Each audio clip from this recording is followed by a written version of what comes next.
कल 57 मुस्लिम देशों की सऊदी अरब में हुई इमरजेंसी मीटिंग में इजराइल को किया गया अलग थलग कोल्ड वॉर का ऐलान। 57 मुस्लिम देशों ने कहा निकालेंगे इजराइल के राजदूतों को, करेंगे दूतावास बंद, कारोबार पूरी तरीके से इजराइल माने नथिंग। इजराइल का नक्शा जो है वो अब चेंज किया जाएगा, नक्शे से इजराइल जैसे देश को ही हटाया जाएगा। सऊदी अरब समेत यूएई और कतर ने भी कहा कि इजराइल से तोड़ेंगे संबंध। सबसे बड़ी बात यह है कि अब ना तो तेल ना तो गैस, हुक्का पानी इजराइल का बंद हुआ, बड़ा फैसला।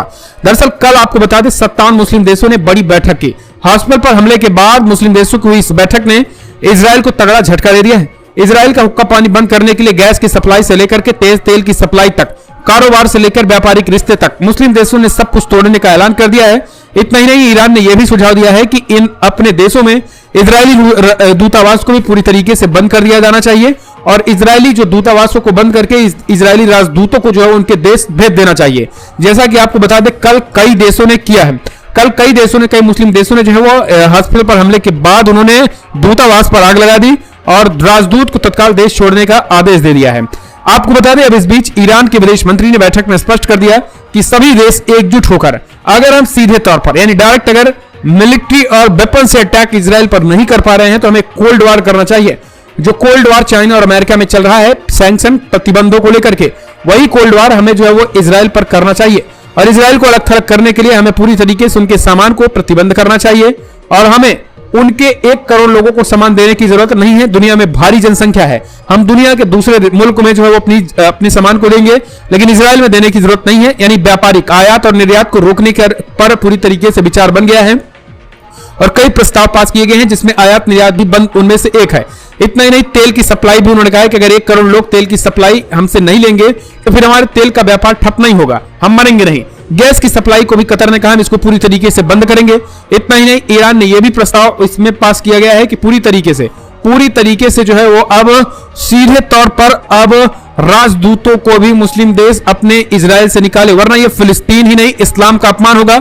जिस तरीके से अल-अक्सा मस्जिद पर इजराइल ने कब्जा कर रखा है, ऐसे में अगर हम इजरायलियों को यहां पर अपने देश में राजदूतावास के तौर पर रखेंगे तो ये अपमान है। तो 57 मुस्लिम देशों की बैठक में एक चीज क्लियर कर दिया गया है कि इस हमले से इजराइल ने अपने पैर पर पूरी कुल्हाड़ी मार दी है। भले ही डायरेक्टली युद्ध में मुस्लिम देश ना कूद रहे हो, लेकिन अब हुक्का पानी बंद करने का ऐलान कर दिया है। एक और खबर निकल के आई है दोस्तों, दुनिया भर में कई देशों में मुस्लिम अमेरिकी ठिकानों पर हुए हमले। बड़ी खबर निकल के आई है, खुल करके जो बाइडेन ने इजराइल का समर्थन कर दिया। कल जो बाइडेन इजराइल पहुंचे, जहां उन्होंने हमास को एक आतंकवादी संगठन कहते हुए हॉस्पिटल पर हुए हमले को क्लीन चिट दे दी और इजराइल को कहा कि फिलहाल इनका रोल नहीं है और हमास जैसे आतंकी संगठन को नस्तनाबूद करना जरूरी है। और उन्होंने इजराइल का समर्थन करते हुए कहा है कि अगर और हथियारों की जरूरत पड़ी तो हम इजराइल को और हथियार मुहैया कराएंगे। इन सब के बीच आपको बता दें अब सबसे बड़ी खबर यह निकल के आई है कि जिसके बाद से मुस्लिम देशों में अमेरिकी ठिकानों पर भी हमले हो गए हैं और सुपर पावर की हवा निकल गई है। यहां तक मुस्लिम देश ही नहीं, कई और देश अफ्रीकी देशों से लेकर जापान तक ने पूरी तरीके से अब अमेरिका का साथ छोड़ दिया है। आपको बता दें अफ्रीकी देशों ने, यहां तक कि भारत ने भी अब फिलिस्तीन का पहले समर्थन किया था और अब जो है वो हमले का भी विरोध भारत ने भी करना शुरू कर दिया। जापान ने भी गाजा पट्टी में हुए हमले का पुरजोर विरोध कर दिया है। इतना ही नहीं, अफ्रीकी देशों ने भी विरोध किया, यानी अमेरिका का सीधे तौर पर साथ छोड़ते हुए दिखाई दे रहे हैं।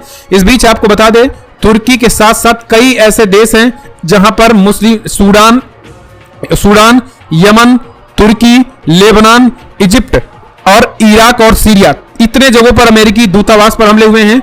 और आपको बता दें इराक में तो अमेरिकी सैनिकों पर सीधे तौर पर ड्रोन से हमले हुए हैं। तो लगातार दोस्तों अब इजराइल के साथ साथ अमेरिका भी जो है वो कहीं ना कहीं इनडायरेक्टली तौर पर उन पर हमले हो रहे हैं।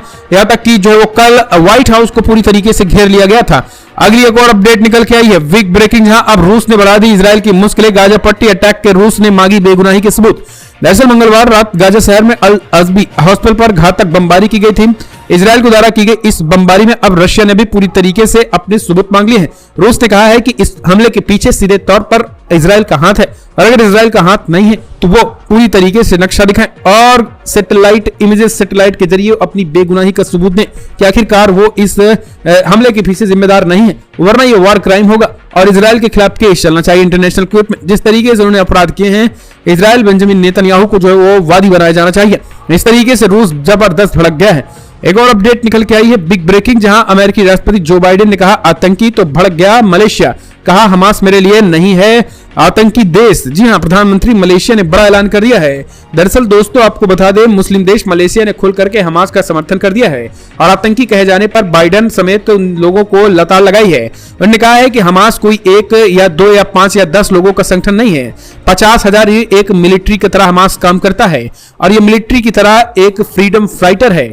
अगर किसी भी देश पर कोई कब्जा करेगा तो वहां की एक सेना होती है। क्या उस सेना को लोग आतंकवादी कहेंगे? क्या जो इजरायली सेना हमले कर रही, क्या वो आतंकी है? और इसी तरीके से हमास भी है, वो फ्रीडम फाइटर हैं और वहां की सेना के तौर पे काम करते हैं। इसलिए ये कहना कि वो आतंकी संगठन है, ये किसी भी कीमत पे ठीक नहीं है और हम हमास के साथ अपने संबंधों को कायम रखेंगे। मलेशिया ने जो बाइडेन को आईना दिखा दिया। एक और खबर निकल के आई है, तुर्की। बड़ी खबर निकल के आई है, अब तुर्की में जो है वो इजरायलियों पर हमले हुए शुरू, तो इजराइल ने दिए तत्काल देश छोड़ने के आदेश। जी हां, दरअसल आपको बता दें, जितनी जल्दी हो सके तुरंत छोड़ दो तुर्की। हॉस्पिटल पर हमले के बाद अब इजरायलियों की मुसीबतें खड़ी हो चुकी हैं। दुनिया भर में आपको बता दें, गाजा पट्टी में हॉस्पिटल पर घातक हमले के बाद अब इजरायल को जवाबी हमलों की आशंका जताई गई है। इजरायल ने अपने नागरिकों को तुरंत तुर्की छोड़ने के लिए कहा है। एक वाणिज्यिक दूतावास के प्रवक्ता ने बुधवार को एफएफसी रिपोर्ट पेश की और इजरायल की राष्ट्रीय सुरक्षा परिषद ने मंगलवार देर रात घोषणा कर दी है और उन्होंने कहा है कि तुर्की में रहने वाले सभी इजरायली नागरिकों को जल्द से जल्द देश छोड़ देना चाहिए, क्योंकि वरना उन पर हमले हो सकते हैं। तो अब तुर्की को इस बात को डर सताने लगा है। एक और अपडेट, हिजबुल्लाह ने किया ऐलान, इजरायल के खिलाफ कहा अभूतपूर्व क्रोध दिवस की घोषणा की। दरअसल सीएनएन की रिपोर्ट के मुताबिक लेबनान के ईरानी समर्थित हिजबुल्लाह ने हमले के लिए इजरायल की निंदा की और इजरायल और देश में अमेरिकी राष्ट्रपति बाइडेन की यात्रा के खिलाफ विरोध किया और इसे अभूतपूर्व क्रोध दिवस मनाया गया। यानी एक तरीके से जो बाइडेन की यात्रा का लेबनान में जोरदार विरोध हुआ है और हिजबुल्लाह ने सीधे तौर पर इसे अभूतपूर्व क्रोध दिवस के रूप में मनाया है। कहा है कि हमले किसी भी कीमत पर बर्दाश्त नहीं किए जाएंगे। वहीं आपको बता दें, नागरिकों को फलस्तीन से रेगिस्तान में स्थानांतरित करें। मिस्र ने इजरायल को नई चीजें कही। उन्होंने कहा है कि इजरायल अपने जो रेगिस्तान है वहां जो है वो फिलिस्तीन के नागरिकों को वहां रहने ठिकाने दें, तब जो है वो ऑपरेशन चलाए उत्तरी गाजा में। अगली एक और खबर निकल के आई है, बिग ब्रेकिंग। दोस्तों यहां जापान ने अमेरिका को दिया झटका और इजरायल खास करके फिलिस्तीनियों की मदद के लिए $10 मिलियन देने का किया ऐलान। जी हां, बड़ी खबर निकल के आई है दोस्तों, आपको बता दें, जहां फिलिस्तीनियों की मदद में सीधे तौर पर ऐलान कर दिया है। जापान ने कहा है जिस तरीके से फिलिस्तीनियों का जीनोसाइड हो रहा है, हम पूरी तरीके से गाजा के लोगों का समर्थन करते हैं। गाजा के लोगों की मदद के लिए जापान $10 मिलियन देने का ऐलान कर दिया है। गाजा के लोगों की मदद के लिए जापान $10 मिलियन देने का ऐलान कर दिया और इतना ही नहीं, उन्होंने कहा है कि आगे भी हम देते रहेंगे। जापान ने यह भी कहा है कि तत्काल इस युद्ध को इजरायल को रोक देना चाहिए और इजरायल को रोक करके स्वयं जो है वो मानवता के खिलाफ नहीं जाना चाहिए और आपने अपने बचाव किया ये ठीक है, लेकिन इस तरीके से युद्ध ठीक नहीं है। एक और खबर निकल के आई है दोस्तों, बिग ब्रेकिंग। खतरे में 2 दर्जन से ज्यादा यूरोपीय देश, टेंशन में फ्रांस के राष्ट्रपति मैक्रो ने दिए बड़े आदेश। जी हां, बड़ी खबर निकल के आई है। आपको बता दें, फ्रांस में फिलहाल हमलों का डर सता रहा है। फ्रांस में जो है वो हमलों का डर सता रहा है, जिसको देखते ही एयरपोर्ट की सुरक्षा बढ़ा दी गई है। फ्रांस के राष्ट्रपति इमैनुअल मैक्रो ने बड़ा बयान दिया। उन्होंने कहा 2 दर्जन से ज्यादा यूरोपीय देशों पर इस्लामिक आतंकवाद का खतरा मंडरा रहा, यह सभी इस समय खतरे में है। अल्बानिया दौरान के दौरान प्रेसिडेंट मैक्रो ने यह बातें कही हैं। पिछले दिनों फ्रांस में एक टीचर की हत्या कर दी गई थी और उधर बेल्जियम में 2 फुटबॉल फैंस की मौत को घाट उतार दिया गया। पेरिस के एक फ्रेंच एंटी टेररिज्म प्रोसिक्यूटर ने मंगलवार को कहा है कि 13 अक्टूबर को उत्तरी शहर में हुई घटना जो आतंकी घटना थी और यही कारण है कि आपको बता दें, फिलहाल एक हमले भी जो है फ्रांस में अटैक के जो वो हमले हुए थे, अटैक की सीधे तौर पर अटैक होगा, जिसको देखते हुए फिलहाल फ्रांस ने पूरी तरीके से सुरक्षा बढ़वा दी है।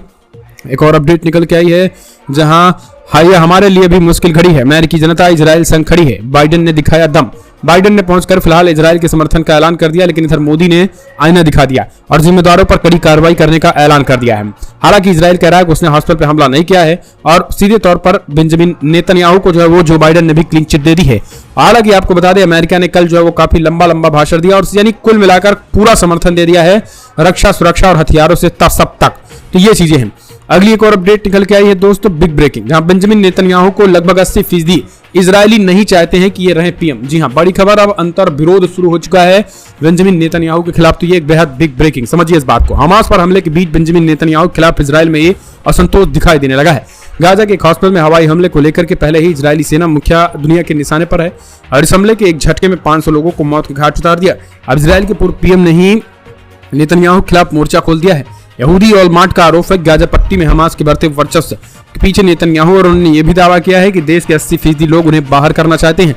तो सीधे तौर पर उन्होंने एक तरीके से देखा जाए तो ये तगड़ा झटका जो है वो लग रहा है नेतन्याहू को एक के बाद एक। अगली एक और अपडेट, हमास का समर्थन करने वाले प्रवासियों को यूएस में नहीं मिलेगी एंट्री।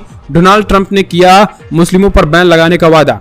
अब डोनाल्ड ट्रंप का नया प्रवचन शुरू हो चुका है। डोनाल्ड ट्रंप ने कहा अगर हमारी सरकार बनी इस बार तो मुस्लिमों अवैध तरीके से अप्रवासियों के मुस्लिमों पर रोक लगा देंगे, मुस्लिम अप्रवासियों पे, और खास करके जो फिलिस्तीन समर्थक लोग हैं, यानी आप समझिए फिलिस्तीन और इस मानवता का अगर समर्थन करेंगे तो आपको अमेरिका में बैन कर दिया जाएगा। बाइडेन से भी आगे एक कदम आगे निकले हैं ट्रंप। इस तरीके के उन्होंने बयान देकर एक बार फिर से मुसलमानों के विरोध होने की ये बातें उन्होंने क्लियर कर दी है। अगली कोर अपडेट, बम से उड़ाने की धमकी के बाद हड़कंप, खाली कराया गया फ्रांस के 6 एयरपोर्ट, प्रशासन अलर्ट। फ्रांस के हवाई अड्डों पर हमले की धमकियों से अफरा तफरी मच गई। आनंद फानन में फ्रांस के 6 अलग अलग हवाई अड्डों को खाली करा दिया गया। एक पुलिस सूत्रों ने एएफपी को बताया है कि धमकियों भरे ईमेल्स के बाद फ्रांस के 6 हवाई अड्डों को खाली करा लिया गया है। एक्सपोर्ट को मिली ये धमकी हाल ही के दिनों में फ्रांस को मिलने वाली धमकियों की कड़ी के तौर पर देखा जा रहा है। जिन हवाई अड्डों को खाली कराया गया है उसमें पेरिस के मिली लीली, लोन, नेरेटिव, नीस, टुलजी और वेमगोस शामिल है। अगली एक और अपडेट निकल के आई है, आखिर क्यों राकेश कैफ ने भरी